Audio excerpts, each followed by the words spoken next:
भारतीय state bank के खाता धारकों के लिए दो बड़ी और बुरी अपडेट है। अपडेट ये है कि भारतीय स्टेट बैंक का जो मोबाइल बैंकिंग एप्लीकेशन है योनो एसबीआई, अब वो एंड्रॉयड 11 पे भी काम नहीं करेगा। इससे पहले स्टेट बैंक ऑफ इंडिया ने कहा था कि एंड्रॉयड 11 पर ही काम करेगा, यानी कि एंड्रॉयड 11 से ऊपर के सभी डिवाइस में चलेगी 1 जनवरी 2025 से। लेकिन 1 जनवरी 2025 के बाद 1 मार्च 2025 से ही एंड्रॉयड 11 के सपोर्ट को बंद कर दिया है एसबीआई ने, यानी कि योनो एसबीआई आपका अब एंड्रॉयड 11 पे नहीं चलेगा। अगर आप गूगल प्ले स्टोर में जाकर योनो एसबीआई सर्च करोगे तो आपको वो एप्लीकेशन दिखेगा नहीं, अगर आपका फ़ोन जो है वो एंड्रॉयड 11 पे है तो। यानी कि सीधा एसबीआई ने जो बातें कही थी वो झूठी साबित हो गई 3 महीने बाद ही, क्योंकि 1 जनवरी से चलना था एंड्रॉयड 11 और उससे ऊपर, यानी कि एंड्रॉयड 10 के सपोर्ट को बंद किया था।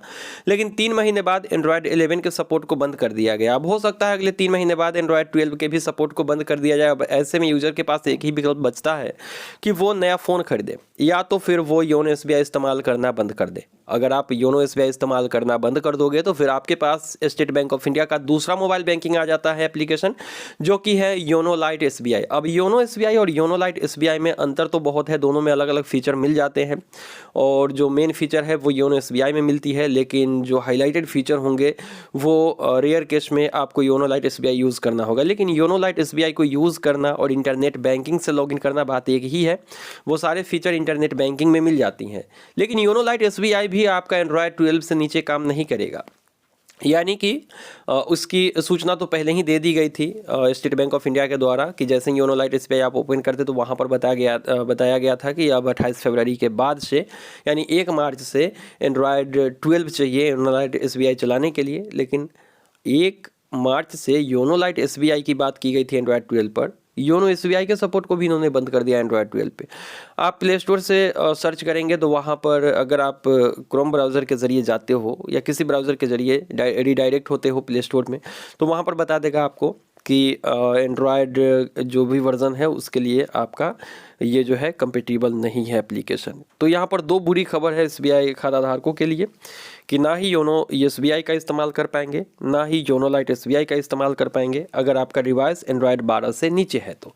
मेरा फ़ोन एंड्रॉयड 11 पे है और मैं उस पर नहीं चला पा रहा हूँ और मेरा फ़ोन फुल्ली कंडीशन में है। मैं उसको प्राइमरी फ़ोन के रूप में यूज़ करता था अब तक, लेकिन अब मुझे डिवाइस चेंज करना होगा एंड्रॉयड 12 और उससे ऊपर के फ़ोन में जाने के लिए।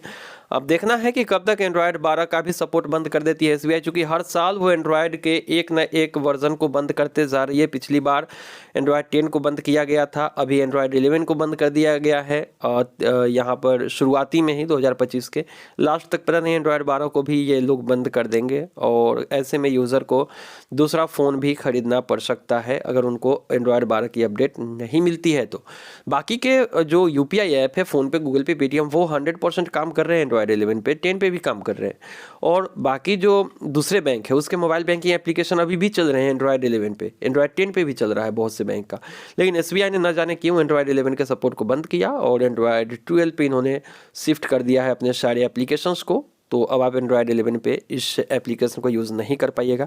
अब एसबीआई का ये अपडेट आपको कैसा लगा बताइएगा कमेंट सेक्शन में। ये थी एक शॉर्ट अपडेट, लेकिन बहुत बड़ी अपडेट थी और बहुत बुरी भी थी बहुत से यूज़र के लिए कि अब आपको इंटरनेट बैंकिंग ही इस्तेमाल करना होगा अगर आप एंड्रॉयड 11 पे है तो। अपनी राय कमेंट सेक्शन में दीजिए। मिलते हैं किसी नई वीडियो में, दीजिए इजाज़त।